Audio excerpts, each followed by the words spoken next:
ingin membicarakan pengalaman Bante itu mengunjungi beberapa negara yang berbeda. Nah, dari pengalaman Bante mengunjungi negara-negara tersebut, ya termasuk tentunya Indonesia ya, apakah ada perbedaan cara belajar Bante? Maksudnya cara mempraktikkan Dhamma, apakah ada perbedaan dari masing-masing negara itu, dari yang Bante kunjungi? Ya, baik. Terima kasih. Mengenai perbedaan cara praktek di dalam masing-masing negara-negara yang saya kunjungi. Secara garis besar sih sama aja ya, pondasi awalnya ya. Pondasinya yaitu kalau misalnya sebagai seorang rumah tangga, ya mereka dana, lalu sila, samadhi ya, yang menemukan kebijaksanaan atau panya gitu ya. Cuman terdapat banyak sekali perbedaan yang cukup mencolok, terutama di negara-negara Buddhis dengan Indonesia khususnya ya. Terutama kita ambil satu spesifik, yaitu mulai dari berdana. Banyak sekali perbedaan yang ada ya, terutama pola pikir kalau Bante boleh menilai ya. Pola pikir dan juga mungkin beberapa hal yang menjadi sebuah pertimbangan begitu. Ambil contoh ketika Bante tinggal di Myanmar. Pada saat itu kita melakukan pindah patah di sana, di mana namanya pindah patah kita akan melihat ya kondisi masyarakat sekitar, terutama ya rumahnya juga ya. Nah, jadi ada satu waktu ketika berpindah patah, seperti biasa acara rutinitas pagi, Bante menemukan satu hal yang cukup luar biasa, di mana hal ini membuat saya itu sedih dan juga bisa bahagia. Kenapa saya bersedih? Karena melihat kondisi yang dimiliki orang tersebut yang berdana pindah patah ya, di Myanmar itu, mohon maaf, rumahnya itu bahkan tidak bisa dikatakan sebagai rumah yang layak untuk ditempati. Itu seperti gubuk yang reot, yang udah mau rubuh karena sudah miring. Ya kita tahu lah ya, gubuk itu bagaimana ya, dari bambu dan sebagainya. Itu udah miring, bahkan udah mau, ibarat kata mah tinggal disenggol dikit itu udah rubuh mungkin. Tetapi dengan kondisi yang demikian ya,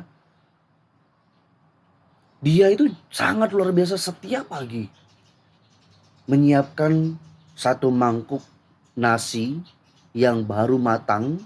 Kalau nasi yang baru matang kan kelihatan ya, masih panas, itu ada udaranya. Dia akan menyiapkan satu mangkuk itu dan berdana setiap hari kepada biku yang hadir, yang melewati rumahnya.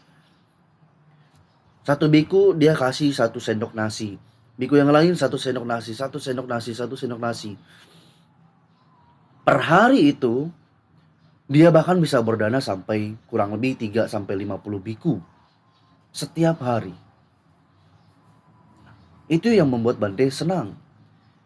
Sedihnya ya, mental orang-orang Indonesia ketika diminta ataupun ketika ada acara yang demikian pindah patah sehari-hari, mereka akan mengungkapkan ya alasan mereka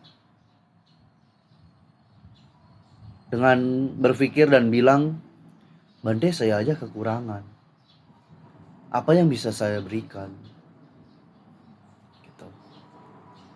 Jadi berpikir dalam hati, apakah selama ini para Bante ketika berpindah patah Ada umat yang hanya berdana 1 butir permen saja, itu ditolak sama bantenya. Ditolak tidak? Bante rasa tidak ada kasus yang demikian. Ya, ketika bantenya lagi berpindah patah, umatnya hanya berdana 1 butir ya permen, lalu juga hanya 1 botol air ya yang versi kecilnya begitu. Bantenya tidak pernah tolak kan? Bantenya tetap akan menerima. Gitu loh. Nah, jadi alasan-alasan yang demikian yang membuat saya menjadi sedih. Ya, yang membuat saya menjadi berpikir bahwasannya kenapa demikian? Apakah dengan pengertian ya dana yang dimaksudkan oleh mereka itu sangat sempit. Dana yang mereka miliki konsepnya adalah dana ya berhubungan dengan materi. Tapi itulah sangat luar biasa. Ya. Guru Agung kita Buddha Gautama sangat luar biasa. Beliau bahkan mendeskripsikan kembali jenis-jenis dari dana. Kita yang tidak mampu untuk bisa memberikan namanya materi, kita bisa memberikan yang namanya non materi. Yaitu apa? Tenaga kita. Kita datang ke wihara mungkin pagi-pagi, kita bantu bersihkan wihara, nyapu, ngepel. Apakah itu tidak dikatakan kegiatan-kegiatan seperti itu kita bisa katakan tidak berdana? Kegiatan seperti itu juga berdana kan? Gitu. Jadi tidak ada lagi yang namanya alasan saya tidak mempunyai apa-apa. Ya. Sebenarnya kita punya segalanya. Tapi karena kita tidak mengetahui bahwasanya kita punya segalanya, maka kita tidak tahu bahwasanya apa yang bisa kita berikan. Itu yang membuat Bante sedih ketika tinggal di Myanmar. Bahagianya, tadi Bante sudah sampaikan, melihat betapa luar biasanya mereka. Dengan kondisi rumah yang sudah mau rubuh, reot demikian. Tetapi setiap hari dengan sangat luar biasa. Mereka sudah menyiapkan dari pagi. Ya. Itu hanya dengan semangkuk nasi saja. Dan mereka berdananya pun cuma hanya 1 sendok nasi saja. Tetapi para biku menerima dan menghargai. Gitu. Jadi ini juga yang ingin Bante sampaikan ya. Nah, pengalaman ini juga selalu Bante sampaikan ketika dalam 1 kali sharing ya, pembahasan yang berhubungan dengan dana, Bante akan selalu tekankan. Buang jauh-jauh konsep bahwasannya ketika mendengarkan kata dana itu selalu berhubungan dengan materi. No. Salah besar. Ya. Jadi tidak selalu berhubungan dengan materi. Kemampuan kita bisa memberikan tenaga, oh silahkan. Yang kemampuannya mungkin Bante saya tidak punya waktu, saya bisa memberikan materi, oh silahkan. Jadi harus kembali kepada kemampuan masing-masing. Ya, itu pengalaman sewaktu di Myanmar. Nah, pengalaman yang berbeda dialami ketika tinggal di Sri Lanka. Pada saat itu Bante di Sri Lanka tinggal di wihara kampus ya.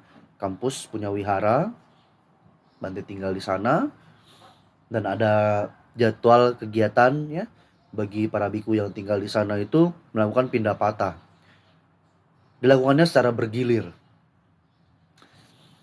Jadi Bante mungkin bisa 2 hari sekali begitu ya, sehari sekali. Itu tergantung jumlah biku yang ada di dalam lingkungan wihara itu.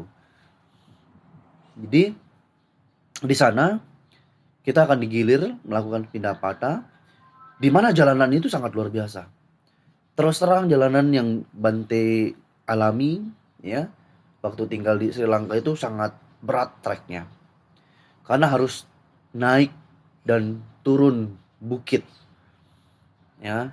Naik dan turun bukit, ya nggak mudah bagi seseorang yang belum terbiasa ya dengan aktivitas menaiki bukit begitu. Maka yang terjadi setiap pagi itu ngos-ngosan, ya. Nafasnya itu agak setengah mati. Tapi lambat laun Bante menyadari dan melihat pada saat itu batin mulai bergejolak. Batin mulai berontak. Kamu nggak bisa begini, kamu nggak boleh begini, saya nggak kuat begini, saya begini, gini, gini nih. Saya merenungi hal tersebut selama perjalanan, kenapa saya seperti ini? Kenapa seperti ini dan sebagainya. Akhirnya saya mendapatkan jawaban bahwasannya selama ini mungkin saya sudah terbiasa dan terbuai oleh pelayanan-pelayanan yang sangat luar biasa. Di Sri Lanka kita harus bawa tas sendiri ya. Nggak ada yang kayak di Indonesia itu kalau misalnya lagi momennya pindah patah itu tasnya itu ada yang bawain, terus kita tinggal kasih umat yang bantuin bawa gitu ya. Tapi di Sri Lanka kita itu bawa sendiri, nggak ada yang bantuin. Ya, bahkan pada saat musim hujan juga itu, wah itu yang paling menderita. Ya, kita harus pegang payung, kita harus bawa bol, kita harus bawa tas untuk taruh makanan kita kalau misalnya di dalam bol itu penuh. Ya, tapi itu semua berlalu. Ya, itu semua sebagai pengalaman yang sangat berarti buat saya, gitu loh. Lalu kepada umat-umat yang di sana ya, upasaka upasika yang tinggal di negara Sri Lanka itu pada saat berpindah patah, mereka akan pagi-pagi sekali itu sudah sangat siap. Bahkan mereka sudah jauh, bantainya masih jauh, mereka sudah menunggu untuk kehadiran bikunya. Ya. Kalau di Myanmar kan biasanya kalau misalnya kita pindah patah itu di depan itu ada yang ngikutin. Entah itu umat atau samanera yang bawa pentungan. Ting ting gitu. Itu sebagai tanda bahwasannya Bante sedang berpindah patah. Nah, terus juga di tempat yang Bante waktu itu melakukan pindah patah ya di Myanmar itu, di tempat itu ya, Bante nggak tahu tempat yang lain. Di tempat itu kebiasaannya umat atau samanera itu di depan bawa pentungan gitu, lalu sambil teriak Sunapea, Sunapea. Nah, kalau misalnya dalam menurut orang sana itu katanya kasih tahu bahwasanya Bante pindah patah, Bante pindah patah gitu. Tapi beda kalau misalnya yang di Sri Lanka Bante tinggal gitu. Dia nggak ada yang namanya teriak-teriak begitu, tapi setiap hari itu pasti pokoknya dia sudah tahu. Oh nanti Bantenya akan datang. Karena di Sri Lanka itu beda-beda ya. Setiap harinya itu jalurnya beda-beda. Ya, ya hari ini ntar jalurnya kemana, ntar hari kedua jalurnya kemana, nggak di tempat jalur yang pertama, beda gitu. Ntar kalau misalnya jalur pertama, bulan depannya lagi baru ke tempat jalur yang pertama. Nah, jadi mereka sudah tahu, itu berarti sudah diatur sedemikian rupa lah ya, berarti ya hari ini nanti kamu kebagian hari ini ya, hari ini ke sini kamu bagiannya ini hari ini gitu. Nah, jadi di dalam dua ini ya, Sri Lanka dan Myanmar, ya tentu saja karena Bante juga sempat tinggal di Thailand, ya. Bante juga menjelaskan dalam kondisi yang di negara Thailand sendiri, ya. Nah, kurang lebih hampir sama, ya, dimana umat-umat pasti menunggu untuk Bantenya lewat dan mereka memberikan persembahan yang mereka sudah siapkan begitu ya. Jadi di Indonesia banyak sekali hal-hal yang memang culture-nya agak berbeda ya, kebudayaannya agak berbeda. Jadi makanya ketika tinggal di negara-negara Thailand, Myanmar dan Sri Lanka, ada beberapa hal yang kita bisa ambil begitu. terutama praktek kehidupan sehari-hari bermasyarakatnya ya. Nah, bagaimana mereka menjalani kehidupannya sebagai seorang umat Buddha begitu ya, dan Indonesia sendiri. Yang pasti, apakah kita bisa menyamakan dengan negara-negara Buddhis lainnya? Nah, itu menjadi sebuah pertanyaan yang cukup menarik ya. Masing-masing negara itu punya kebudayaan yang berbeda-beda. Kita tidak bisa menyamaratakan, tetapi ada beberapa pondasi-pondasi yang mungkin bisa kita samakan. Ya, misalnya masing-masing dari mereka itu negara Myanmar, negara Sri Lanka, negara Thailand, ketika mereka mempersembahkan persembahan kepada Bhikkhu Sangha, mereka mempersembahkannya dengan penuh hormat.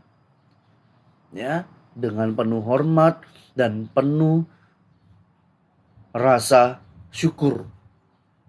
Ya, karena kenapa?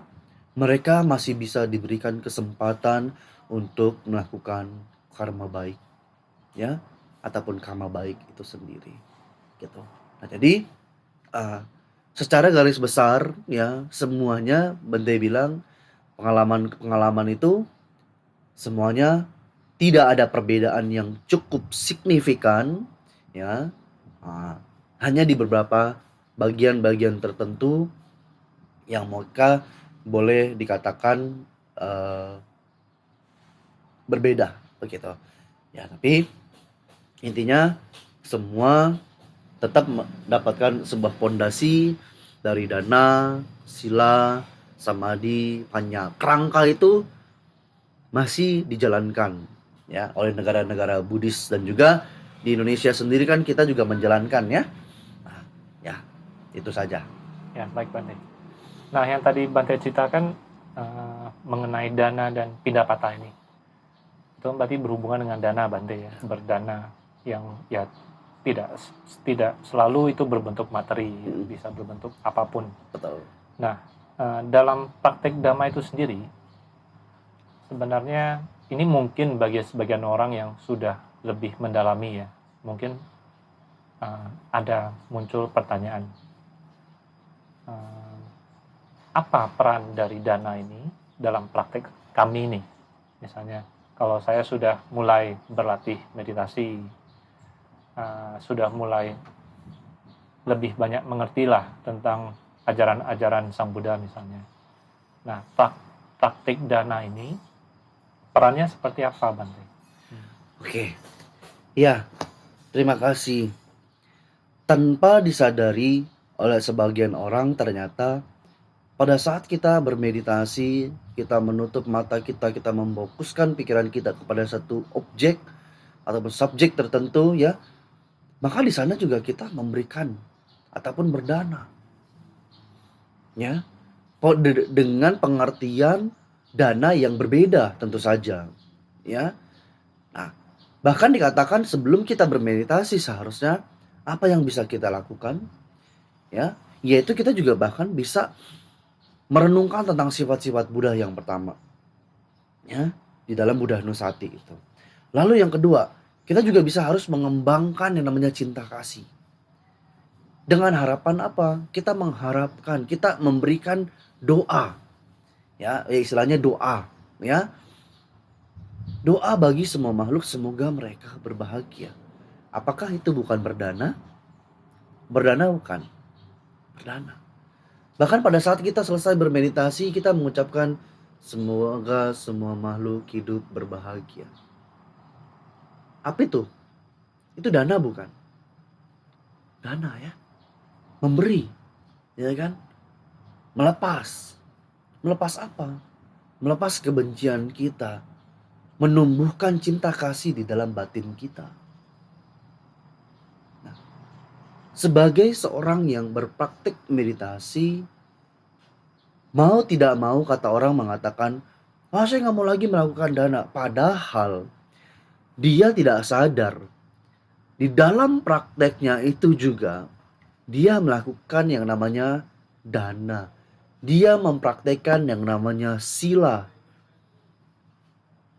Ya, dana bagaimana? Yaitu tadi Bante sudah katakan. Ya, setelah bermeditasi seringkali, ya kan? Seringkali banyak sekali orang-orang, ya, nggak semua, ya, Ada orang-orang yang mereka setelah selesai bermeditasi akan memancarkan cinta kasih kepada semua makhluk. Makhluk-makhluk para leluhur, makhluk-makhluk yang mungkin bermusuhan, yang terlihat dan tidak terlihat dan sebagainya, ya. Mereka memancarkan itu. Mereka memberikan, ya, pancaran cinta kasih kepada mereka. Lalu esensi dari melaksanakan sila itu apa sih? Ya, kita bermeditasi, duduk diam seperti ini, kita melakukan pembunuhan tidak? Tidak. Kita melakukan namanya pencurian tidak? Tidak. Kita melakukan perbuatan asusila tidak? Tidak. Kita melakukan ucapan-ucapan yang tidak benar tidak? Tidak. Kita tidak mabuk-mabukan juga? Tidak. Nah, secara lengkap kita melaksanakan sila dengan baik pada saat kita bermeditasi. Gitu. Tapi pada saat, ya, kita meditasi, orang kan nggak sadar, ya, karena dituntut apa? Hanya untuk fokus, harus meditasi, fokus kepada satu subjek atau objek meditasi yang kamu sudah praktekkan ataupun laksanakan begitu, baik itu nafas masuk, nafas keluar, ya, ataupun objek-objek lainnya, begitu. Jadi tanpa disadari, nah itulah makanya dibilang bagaimana kerangka, ya, kerangka dari dana, sila, dan meditasi itu tidak bisa dipisahkan satu sama lainnya.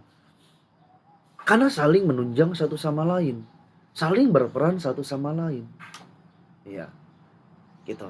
Nah, jadi inilah, ya, yang dikatakan bagaimana ketika seseorang sudah praktek meditasi, maka sangat penting juga dirasa sangat krusial, ya, yang harus mereka lakukan, ya. Tapi kalau misalnya hanya meditasi, tidak pernah mau berbagi, ya kan, namanya memancarkan cinta kasih kepada semua makhluk, maka kebencian-kebencian yang nanti yang ada di dalam batin mereka itu pasti akan bermunculan. Nah, bagaimana cara untuk mengurangi hal demikian? Apa yang harus mereka lakukan? Ya, meredamnya dengan cara seperti apa? Gitu. Ya, jadi itu yang harus dipahami, ya, secara mendalam, nah, di dalam praktek seseorang bermeditasi, gitu. Ya. Berarti yang tadi ditangkap itu mungkin seperti ini ya. Jadi berbagi ini sebenarnya memang sesuatu yang alami ya Bante. Betul. Jadi kalau misalnya sebenarnya pertanyaan tadi itu kalau dia sudah praktek, mungkin secara alami sebenarnya berdana itu bagian dari Praktek dia juga. praktek dia juga Iya, betul, sebenarnya. betul. Nah, cuman mungkin kalau nanti ada kebingungan atau keraguan, sebenarnya saya buat apa seperti ini? Sebenarnya mungkin pertanyaan-pertanyaan seperti itu, kalau dia tetap giat berlatih, alaminya dia akan berbagi lagi. Ya. Ya. Ya. Ya, ya. Semua itu bersinergi jadinya Bante. Betul, Jadi bersinergi. nggak perlu khawatir lah kalau ragu tentang itu. Ya, ya, ya. Ya. Oke. Nah,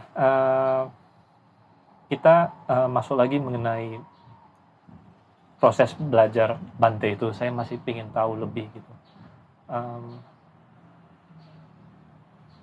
Kalau dari Bante sendiri atau mungkin orang-orang yang Bante kenal, dorongan untuk belajar mengetahui tentang ilmu agama itu lebih dalam dan lebih dalam dan lebih dalam itu, ini pertanyaan saya pribadi ya Bante.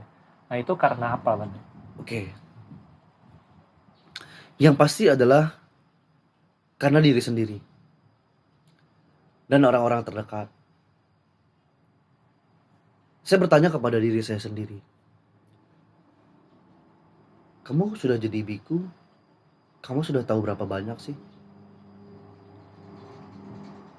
Lalu ketika nanti kamu ditanya oleh orang tua, oleh saudara-saudara, perihal tentang ajaran Buddha, apa yang akan kamu sampaikan kepada mereka? Itulah motivasi yang membuat saya itu harus tahu. Saya itu harus belajar. Saya itu harus mengetahui. bukan hanya dari sisi teori, tetapi saya juga harus mengetahui secara praktek esensi tersebut. Seperti yang saya sudah sampaikan ya, di video kita ya, yang pertama bahwasannya saya merasa saya belum tahu apa-apa ya. Saya harus mengetahui sesuatu. Saya harus mencari jawaban terhadap pertanyaan yang saya miliki. Sehingga ketika pertanyaan itu mendapatkan jawaban, maka pasti tentu saja kita akan bahagia ya. Senang, oh ternyata seperti ini, oh ternyata seperti ini. Nah, ketika ada seseorang yang mempunyai pertanyaan yang sama, maka saya pun bisa menjelaskannya. Tapi bagaimana kalau misalnya saya tidak tahu jawaban tersebut? Ya, saya aja punya pertanyaan tapi saya nggak bisa mencari, saya nggak mau mencari. Ya. Terus kalau orang mau bertanya sama saya, orang pasti kan mencari ya. Nah, jadi sebelum orang mencari ya jawaban atas pertanyaannya mereka, saya juga harus punya pertanyaan bagi latihan saya, bagi kehidupan saya. Gitu. Jadi itu alasan yang sangat mendasar dan sangat kuat bagi saya menjalani kehidupan sebagai biku plus waktu itu saya memilih untuk belajar. Bahkan sampai saat ini pun saya masih belajar. Ya, gitu. Nanti ada rencana untuk lanjut lagi untuk jenjang berikutnya. Semoga. Semoga kalau misalnya semuanya lancar ya, ya semoga nanti jika ada karma baik yang mendukung, kenapa tidak? Nah, Bante dari pengalaman Bante ya, kan Bante bertemu dengan banyak umat nih. Dari tadi yang Bante bilang berbagai macam pertanyaan, mungkin berbagai macam, mungkin malah berumah tangga, orang yang sudah berumah tangga gitu.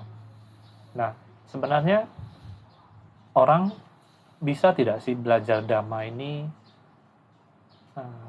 dari jawaban, gitu. Maksudnya dari pengetahuan saja gitu. Jadi misalnya dia punya masalah, terus biasanya kan yang saya pernah dengar itu menjumpai biku, membahas masalah itu, biasanya orang mungkin sebagian tidak semuanya mencari kelegaan itu, dia merasa lega itu. Nah, tapi dari orang tersebut yang bertanya tadi itu dari pengalaman yang Bante, mungkin kan Bante ada lihat, maksudnya orang ini mungkin dia tidak berlatih meditasi mungkin gitu. Nah, jadi tapi dia sering misalnya berdiskusi dengan Bante, bertanya tentang masalah-masalah yang dia hadapi. Nah, dari pengalaman Bante, bisa tidak orang memahami Dhamma dengan bentuk yang seperti itu gitu Bante? Segala kemungkinan ada. Mungkin. Mungkin. Ya. Mungkin. Ya seperti video kita ya, yang pertama ya. Saya mengatakan ada sebagian orang yang mereka cara belajarnya itu seperti itu. Gitu loh. Tetapi ada orang yang cara belajarnya beda. Gitu. Nah, cuman pada dasarnya rata-rata mereka akan mencari sebuah jawaban ketika ada rasanya yang namanya mendesak. Saya harus tahu nih jawaban seperti ini. Tetapi ada yang mereka mengetahui itu ketika mereka bosan. Ada. Bosan nggak ngapa-ngapain, akhirnya apa? Mereka baca-baca, ya kan? Mereka menemukan scrolling, buka-buka website dan sebagainya. Akhirnya mereka menemukan, oh ternyata seperti ini ya. Nah, itu bisa menjadi sebuah bagian yang sangat penting bagi mereka untuk bisa mengenal yang namanya Dhamma. Iya, bahkan banyak sekali orang yang dibilang menjadi dan berkeyakinan kepada Buddha, Dhamma, dan Sangha itu hanya karena apa? Ya kan? Karena bosan. Ada Bante menemukan orang tersebut. Gitu loh. Dia menjadi agama Buddha karena dia bosan. Bosan dengan hidupnya yang begitu-begitu saja. yang dia tidak bisa menemukan benar-benar kebahagiaan yang sesungguhnya dari apa yang sudah dia lakukan sehari-hari. Dia melihat itu, ya. Di akhirnya apa? Dia mengerti ketika dia bosan, dia baca, dia melihat. Ternyata iya ya, semuanya duka. Nggak ada yang benar-benar bisa memberikan kebahagiaan yang sesungguhnya. Gitu. Nah, tapi ya, yang namanya kualitas batin seseorang itu juga cukup berpengaruh. Ya, berpengaruh. Ada orang-orang yang walaupun bosen, ya kan? Ya dia bosen nggak melihat tentang kehidupan realitas kehidupan dia, ya. Tapi ada orang yang dia bosen tapi dia merenungi, kenapa kayak begini? Kenapa seperti ini? Gitu. Ya. Jadi balik lagi, ya, bertanya, mungkin tidak mungkin, Bante akan bilang jawabannya mungkin. Ya, tidak bisa dikatakan pasti, ya. Pasti jawabannya adalah mungkin. Dan mungkin itu bisa bisa jadi satu ini juga ya, maksudnya titik awal mereka lebih mendalami lagi tadi. Betul, betul. Dia akan mencari terus, ya kan, kenapa nih saya seperti ini ya, gitu ya. Nanya lagi, terulang lagi, nanya lagi, terulang lagi gitu kan. Iya, dan dia mengalami lagi, Iya. akhirnya oh iya ternyata runtutannya seperti ini ya, bener ya gitu. Oke, baik Bante. Itulah proses yang dimana nanti pada akhirnya ya mereka akan ehipasikokan sendiri. Mereka akan melihat, ya kan, dan membuktikan sendiri. Sebenarnya dibilang buktikan ini, melihat ini sebenarnya tidak bisa dikatakan sebagai melihat yang sesungguhnya ya melalui kacamata kita, tetapi melihat dalam arti kata esensi dia merasakan, gitu loh. Dia merasakan dan mengerti, memahami, begitu. Bahwasannya, ya ternyata yang saya rasakan, yang saya alami selama ini tidak ada yang kekal. Saya rasakan semua selama ini walaupun saya menjalani kehidupan seperti ini, saya merasakan penderitaan, gitu loh. Tidak ada kebahagiaan yang sesungguhnya. Jadi dikatakan ehi pasiko, datang lihat, ya kan, langsung buktikan. Sebenarnya bukan datang lihat langsung dan buktikan, ya. Tapi di dalam maknanya itu adalah kita datang, kita akan merasakan, ya. Kita merasakan dan memahami, gitu loh. Itu yang sebenarnya harus kita pahami, ya. Jadi bukan tiba-tiba, oh di sono katanya harus ada di Bana, kita harus datang dulu ke di mana di Bana ya, gitu loh. Bukan seperti itu, tapi kita merasakan di dalam batin kita sendiri, mengalaminya di dalam batin kita sendiri. Ya, itulah. Ya. Nah, mungkin ini pertanyaan yang di luar konteks yang kita bicarakan sekarang ya. Ya, Misalnya mengenai biara. semoga bisa jawab. Tapi ini pertanyaan saya pribadi. Ya, Mengenai biara, misalnya Bante. Nah, dari para anggota Sangha yang Bante kenal lah gitu, melihat peran biara yang maksudnya biara yang didatangi umat itu umumnya memang apakah untuk apa namanya pada akhirnya membuat orang lebih bukan lebih memahami ya, mungkin lebih memahami nggak tepat, tapi dia pada akhirnya menjalani atau mendalami dhamma itu sendiri kan, pada akhirnya kan ya, masing-masing orang yang perlu, yang tadi Bante melihat sendiri itu. ya, Tapi dari kacamata saya yang sempit ini, banyak juga orang yang mungkin datang ke biara itu karena keyakinan, ya keyakinan yang berhubungan sama duniawi lagi, bukan keyakinan dalam arti ajaran yang mungkin kalau yang sedikit saya pahami misalnya kebebasan atau melihat dhamma tadi dan sebagainya. Nah, kalau dari pengalaman Bante sendiri, sebenarnya peran biara pada umumnya itu yang seperti apa gitu Bante?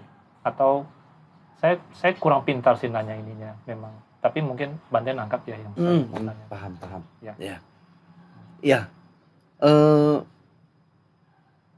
Mungkin harus dipahami ya, bahwasannya awal-awal perkembangan Buddha Dhamma itu di India sana, ya, tidak ada satu tempat spesifik untuk kita berlatih ataupun membahas Dhamma. Ya, kita sepakat ya, bahwasanya Buddha itu selalu memberikan ajarannya di ruangan terbuka. Tidak ada satu ruangan khusus tertentu begitu untuk yang namanya mereka di sana datanglah, bernamaskara lah, lalu baca parita lah, meditasi lah, dan segalanya. Nah, tetapi perkembangan zaman itu berubah. Ya, perkembangan zaman itu berubah sehingga sekarang dirasa perlu ya yang namanya sebuah tempat, ya, sebenarnya sebuah tempat yang bisa memfasilitasi bagaimana ketika orang datang itu mereka bisa belajar. Ya. Belajar dalam arti apa? Mereka itu belajar untuk merendahkan ego. Esensi kita datang ke Dhammasala, kita melihat Buddha Rupang, apa yang harus kita lakukan? Bernamaskara. Ya kan? Lalu yang kedua adalah bagaimana kita juga belajar untuk mengendalikan ucapan kita. Dengan apa? Baca parita. Datang ke wihara, apa lagi? Kita juga harus mengendalikan yang namanya panca indera kita. Kita melihat ada hal-hal yang tidak menyenangkan, apa yang harus kita lakukan? Ketika mendengarkan orang-orang suara-suara yang tidak menyenangkan, orang-orang yang lagi ngomongin ini, ngomongin itu, gosipin ini, gosipin itu, apa yang harus kita lakukan? Ya. Nah, lalu ini semua menjadi dirasa sangat penting sebagai tempat fasilitas sarana seseorang untuk bisa berlatih. Nah, masalahnya adalah seringkali ketika seseorang tinggal di wihara, tidak pernah mau memberikan sebuah pengertian yang sesungguhnya. Kalau misalnya di wihara tidak pernah bisa mau berlatih, meninggalkan kebiasaan-kebiasaan buruk yang mereka miliki di rumah, dibawa ke wihara, di mana lagi kita mau berlatih? Ya, tempat yang sangat nyaman, tempat yang baik untuk bisa berlatih itu di wihara. Itu sebagai latihan dasar. Tapi kalau misalnya dia sudah latihan tingkat lanjut, tempat dimanapun dia melihat, dimanapun dia tinggal, itulah tempat latihan dia yang sesungguhnya. Ya, dulu ada satu biku yang beliau mengibaratkan seperti ini. Bayangkan seorang petinju yang tidak pernah berlatih sebelumnya langsung disuruh untuk tarung. Apa yang terjadi? Bonyok. Dia nggak tahu bagaimana cara mempertahankan diri dia. Nah, tapi bagaimana kalau misalnya petinju itu dilatih ya dengan sedemikian rupa, teknik-teknik yang demikian, mereka keluar bertinju. Apa yang terjadi? Mungkin sedikit berkurang. Ya. Nah, kalau misalnya yang belum berlatih itu ketika dia disuruh tanding, dia akan babak belur. Tapi kalau misalnya yang sudah berlatih, dia tanding, babak belurnya minimal sedikit. Taruhlah nggak semuanya 50%. Ya.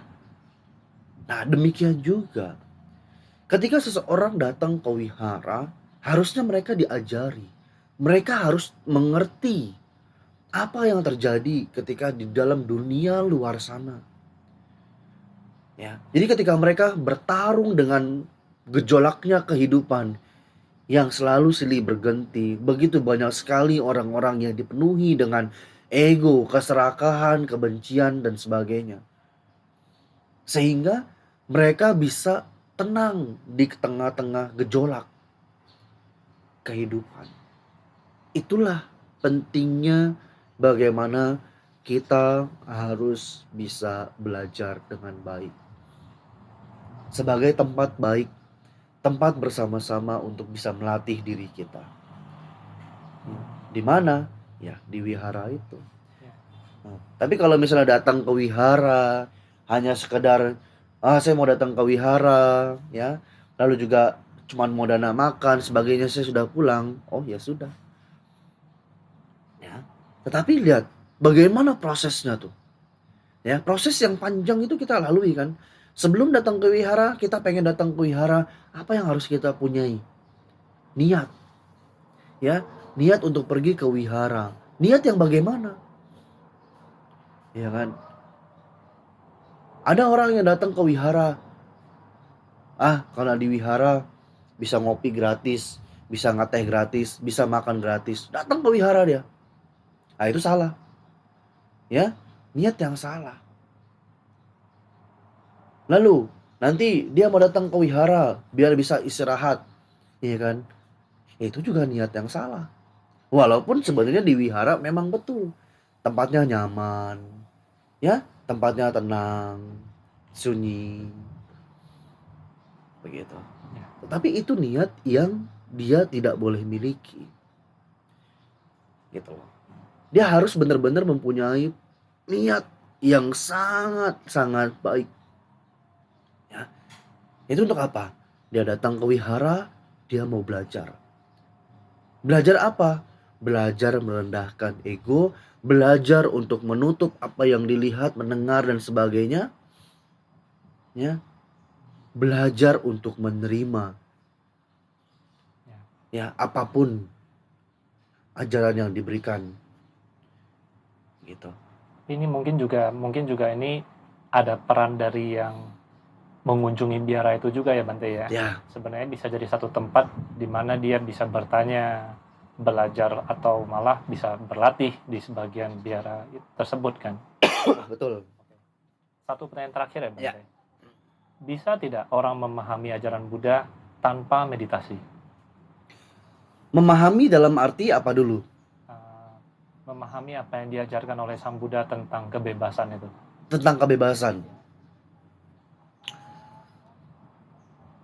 Apakah mungkin bisa memahami yang namanya konsep kebebasan itu tanpa bermeditasi? Ya. Bante rasa ya, kalau misalnya kebebasan dengan pengertian yang kita miliki sebagai seorang umat Buddha, Bante rasa tidak bisa. Karena Buddha mengatakan, ya, ekayano ayang bikawe. Ya, hanya satu-satunya para biku jalan. Untuk apa? Ya kan? Sata parisudi. Yaitu untuk membawa makhluk kepada jalan pemurnian, kesucian. Yang terbebas dari apa? Soka, ya, ratap tangis, kesedihan dan sebagainya. Itu kalau misalnya pembebasan mengenai konsep yang kita miliki. Tetapi kalau misalnya kebebasan ya dengan pengertian yang berbeda, Bante rasa bisa. Kenapa tidak? Gitu. Iya. Karena balik lagi, ajaran Buddha yang sebenarnya adalah ajaran universal. Ajaran tentang kebenaran. Ketika seseorang bisa dia mengendalikan yang namanya keinginannya, mengendalikan yang namanya keserakahannya, maka seketika itu juga dia akan terbebas. Dari apa? Ya kan? Pikiran-pikiran yang bergejolak, oh saya pengen ini, oh saya pengen itu, oh saya marah ini segala macam. Ada kan orang-orang yang seperti itu? Nggak perlu meditasi. Ya. Nah, jadi kalau misalnya berdasarkan pembebasan ya yang di luar dari Buddhis, Bante rasa bisa. Tapi kalau misalnya pembebasan yang benar-benar mengarah kepada Magga, Phala dan Nibbana, Bante jawab tidak bisa. Ya, hanya satu-satunya melalui meditasi. Ya. Tapi memang mungkin tambah satu lagi Bante. Iya. Satu lagi terakhir. Berarti ada kecurigaan. Apakah ini benar? Sebenarnya orang yang mungkin yang tadi Bante bilang dengan mencoba untuk menahan diri melakukan hal-hal tidak baik itu mungkin dalam bahasa yang saya pernah dengar itu menjalankan sila itu Bante ya. Ya. Ada kecurigaan seperti ini dari pengalaman Bante lihat benar apa enggak? Jadi orang yang sebenarnya menjalankan sila ini bukan masalah dia mau berlatih apa enggak, mau berlatih apa tidak meditasi, tapi secara alami ada kemungkinan besar, ada potensi besar dia akan berpraktek meditasi ya Bante. Dalam arti perenungan ya Bante. Dalam arti perenungan. Ya. Betul. Ya. Jadi kalau Bante tidak salah ingat ini, Yang Arya Ananda itu pernah bertanya kepada Sang Buddha, manfaat dari menjalankan sila itu apa? Kita, ya. Nah, jadi manfaat dari menjalankan sila ini adalah kan apa disebut dengannya? Ketenangan. Ya kan? Kita terbebas dari rasa menyesal, kita terbebas dari rasa perasaan bersalah dan sebagainya. Maka kita kemanapun kita tenang, kita nggak takut. Ya kan? Nah, sama seperti kita bermeditasi. Begitu kan? Bermeditasi apa? Kalau misalnya kita lagi meditasi, setelah selesai tenang banget. Ketika sudah selesai, bahagia nggak? Bahagia ya. Kayak orang mau terbang, nge-fly, kayaknya pakai senyum aja gitu kan.